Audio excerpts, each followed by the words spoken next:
मेरे साथ हैं बरेली से समाजवादी पार्टी के प्रत्याशी प्रवीण सिंह गैरम। प्रवीण सिंह गैरम पहले भी सांसद रह चुके हैं, अनुभव है, और इस अनुभव को एक बार फिर से यहाँ पर जो इंडी गठबंधन का प्रत्याशी है, उस समय समाजवादी पार्टी के टिकट पर है, उनसे जानेंगे क्या मुद्दे हैं, क्या चुनौती है। प्रवीण जी, सबसे पहले लोग जवाब सवाल पूछते हैं, लेकिन मैं सबसे पहले पूछूंगा कि आपके मन की क्या बात है। पीएम मोदी ने बहुत मन की बात लोगों को सुनाई है, आपके मन की बात क्या है? बरेली की जनता के लिए क्या करना चाहते हैं, क्या उद्देश्य लेके दोबारा मैदान में उतरे हैं?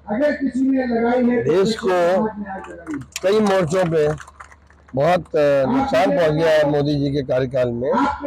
10 वर्षों में कई मुद्दों पर वो उन्होंने ऐसी नकारात्मक नीतियां बनाई जिससे कि देश के नौजवानों को, किसानों को, महिलाओं को, बच्चों को देश की प्रगति पे ही एक सही मायने में जिसे कॉम्प्रिहेंसिव प्रोग्रेस कहते हैं, उस पर प्रश्न लिख दिया। लेकिन अगर हम जो देखते हैं, हमने जिस तरह से देखा मोदी, अब चूंकि चुनाव आपका सीधे भाजपा से ही है, दो ही है, इंडी गठबंधन और ये, तो उसमें उन्होंने जिस तरह का माहौल बनाया हुआ कि 400 पार, उन्होंने जीत होगी इस बात को खत्म करने का प्रयास किया, एक लोगों के मन में डालने की कोशिश की कि अब संख्या की बात है, हमने विदेशों में अपने नाम कमाया, विदेशों में भारत की इज्जत बढ़ी है, अपनी तीसरी इकोनॉमी बन जाएगी, 5 ट्रिलियन, ये सब बातें की हैं। लेकिन आप कह रहे हैं नुकसान हुआ है, तो आप किस तरीके से इसको डिफेंड के लोगों में किन चीजों का मुद्दा उठा रहे हैं? जनता कैसे समझ रही है आपको? कौन सी बातें आप बोल रहे हैं?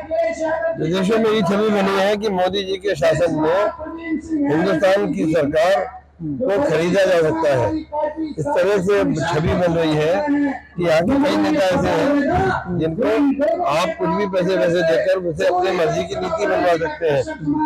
तो ऐसा मुझे बताया गया है कि ऐसी नीति बनी है। तो हमारा ये कहना है, आपका कहना है गरीबों के हिसाब से नीति नहीं, व्यापारियों के हिसाब से नीति बन रही है। पूंजीपतियों का फायदा हुआ, लोग हजारों करोड़ रुपए, जैसे बॉन्ड का मामला है 5,000 करोड़, और तमाम ऐसे मुद्दे हैं जिसमें ये इतनी बड़ी बड़ी बातें जनता के बीच में कहते हैं आप, सबसे ग्रामीण क्षेत्र उनके रोजगार का मुद्दा।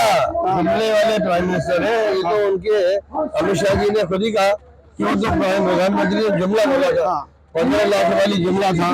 तो ये जितनी चीजें सब जुमले हैं, पब्लिक समझ चुकी है।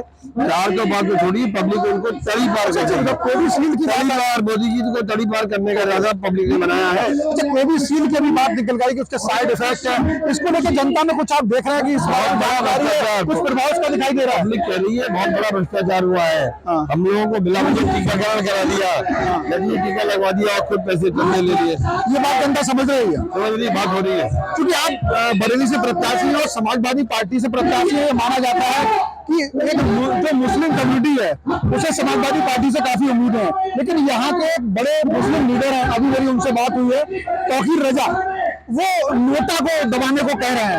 आपके क्या जवाब है? खास तौर से उस नोटा को दबाने करे, कोई भी मुस्लिम कम्युनिटी का लीडर नहीं है और इसलिए नोटा दबाई है, सब बकवास है। अब ये पब्लिक बता देगी, जो हमें बताएगा कि नोटा दबा रहे हैं, लोग क्या दबा रहे हैं, मैं भी कह नहीं सकता। अच्छा ठीक है, चलिए, पिछली बार आप सांसद है, कुछ आपने ऐसा किया है जो भी इस बार याद दिलाए, और इन 10 सालों में क्या नहीं हुआ बरेली के लिए?